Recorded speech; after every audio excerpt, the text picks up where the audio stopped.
Please welcome the fabulous Paula Abdul. Oh, Paula, thanks for joining us today. I'm always happy to join you, ladies. Oh, we love having you on the show, and Happy New Year. And recently, your music has been streamed so much. I mean, it's like unbelievable, the numbers that you've been getting. And do you think it's because people need familiar things and it helps them through difficult times? Do you think that's the reason why? I think that is absolutely the reason why. I mean, I pulled out every Stevie Wonder collection that I have, and I've just been listening to it because it makes me feel happy, raises the endorphins, and it's nostalgic. Yes, exactly. It reminds you of happier times. Absolutely. And it's like the one thing with it's music and also smell. So that take you right back to an experience of immediately who you were with, what you were doing, and that's happy. Yeah. Yeah. Your music gives people a reason to dance, and we need more reasons to dance and feel good while we're stuck at home.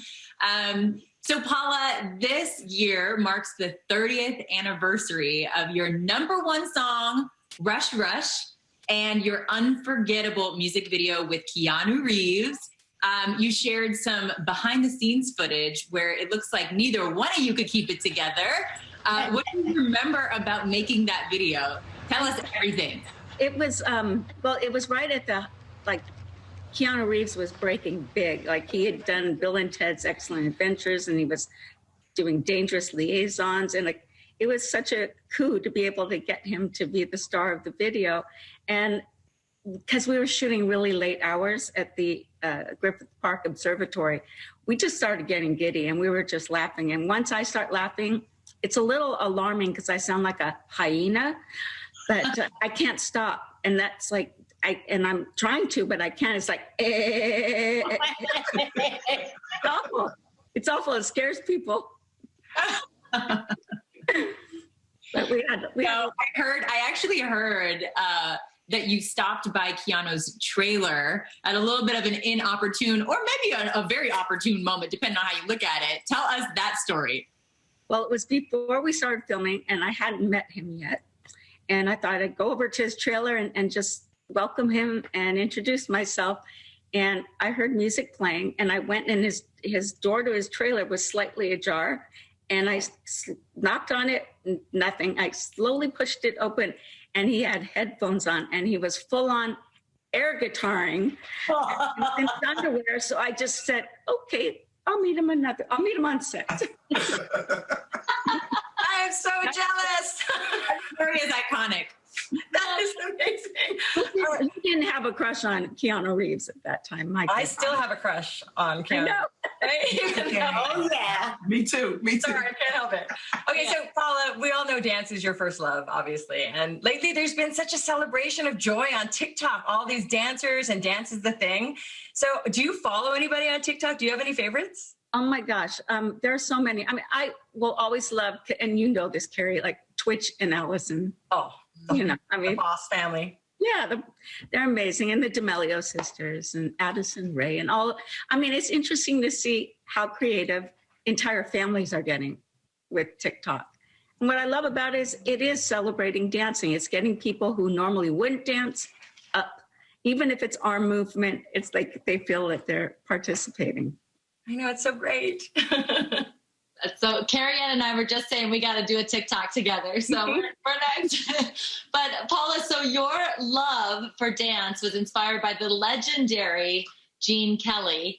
And when you made your Grammy Award-winning video, Opposites Attract, you dedicated it to him. So that was in 1989. Had you met him before that? No, I never met Mr. Kelly.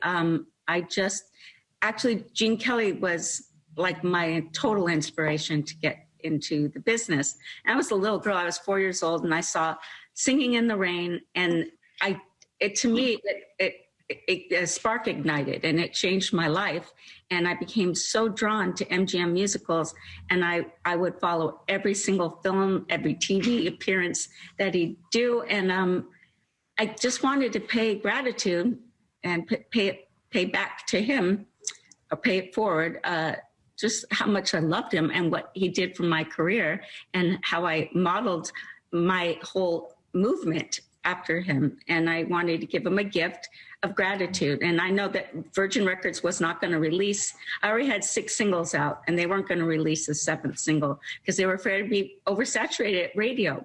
But I told him, I just want to do a long form video. You don't have to release it, blah, blah, blah, blah, blah. I want to do this animated character because he danced with a mouse and I wanted to dance with a cartoon cat. And after we did some research and I delivered a pencil sketch test, everyone at the record label was in, and then they released a 7th single, and that single, Opposites Attract, went on to sell 8 more million copies of my album for me. And I dedicated it to Gene Kelly, and 2 days later, his agent called me and asked me to invite me over to his house for tea. Oh my gosh. And that was the start of a beautiful friendship for the last 2.5 years of his life. And he mentored me and he taught me, and we were like 2 dancers just talking about the craft and the business. And I just loved every minute of it. And that's what my family taught me, that sometimes if you just stand or walk in gratitude, these miracles, these little gems can happen. And that's what happened. Oh my gosh. Right, Paula. What a touching story. I would love to be a fly on the wall just listening to you guys talk. All right, up next, we're going to have Paula. She's going to tell us about her new role as a panelist and a dance detective on The Masked Dancer. We can't wait to hear all about it, so don't go away. Your whole costume is superb. Right? Look at that. You're shaking it. You may be a trained dancer who's hiding his moves. And what I love about what you're doing right now, you've been in character from the very beginning. I think this is a performer who moves really well. When he first walked out, I noticed a lot of fast footwork, and he didn't fall on his face. That is not easy. What I tend to notice is people that dance all the time. Like, they always have that rhythm going. This is just like Paula at every staff meeting we have. Yeah. I mean, this is all the time. Yeah.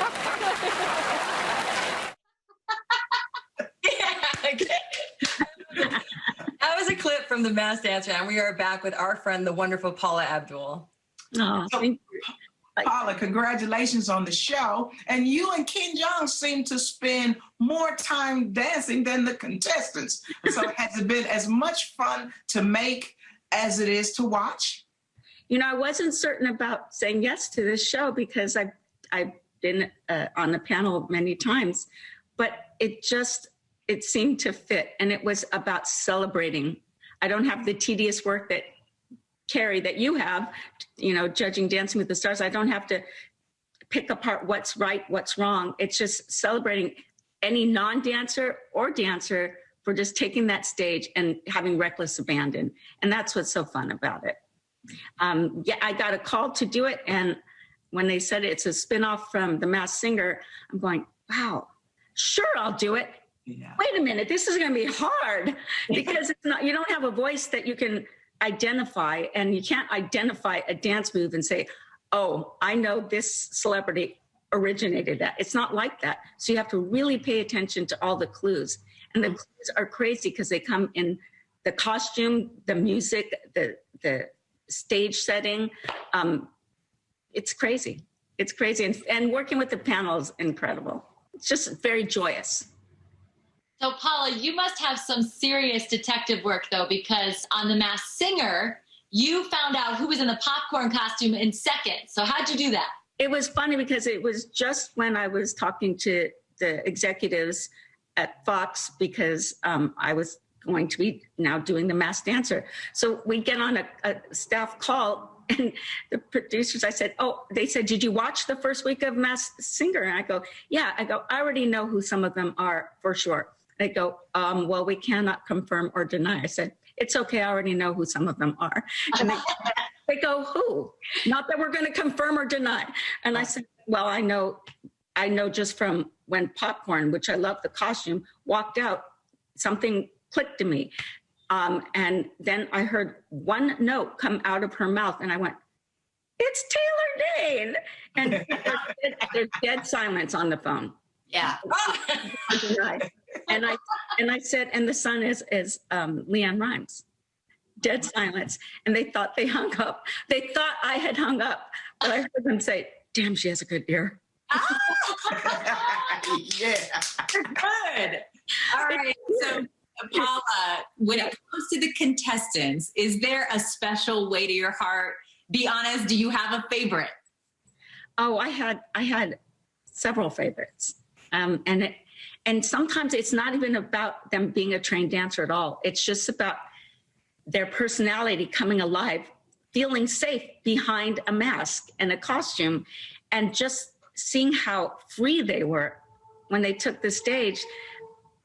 Sometimes that's even better than seeing the trained dancing, you know? So I got a kick out of when I obviously the dancing so far with Tulip and Cotton Candy is beautiful.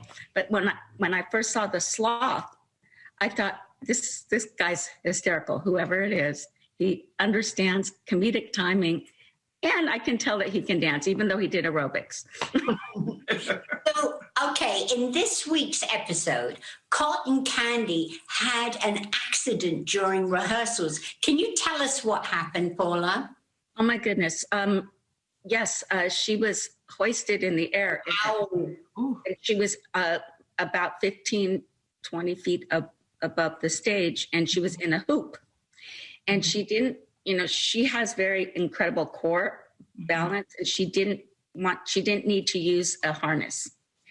And the thing that you don't account for is it is still mind-boggling when you put a head on and you have very little eyesight. Mm-hmm. She lost her bearings a little bit, and then all of a sudden we see her topple down and go flat on the floor. It was a big fall, and it was scary, and I couldn't catch my breath. It was just really, I was very concerned. We all were. But man, she got her grounding together. She waited a few seconds, and then she slowly got up, and she said, let's do it again. Wow. Wow. Professional. It was a nasty fall. Yeah. So glad she's okay. Oh my gosh. All right. Well, Paula, it looks so exciting. We can't wait to watch this. Thank you so much for being with us today, Paula. It's great to see you always. Always great to see you, and welcome, ladies, Amanda. And Elaine, I do have your initials. I felt so honored. I was like, oh my gosh. Well, no, it's like, because I always put the letters W-E. We all together can make a difference. Oh. Then I knew I was coming, so I just switched it around. Oh my God. That's so cool, Paula. You're so good. Yours, Paula. I love you, ladies. Love you too. The Masked Dancer airs Wednesday nights at 8/7 Central on Fox.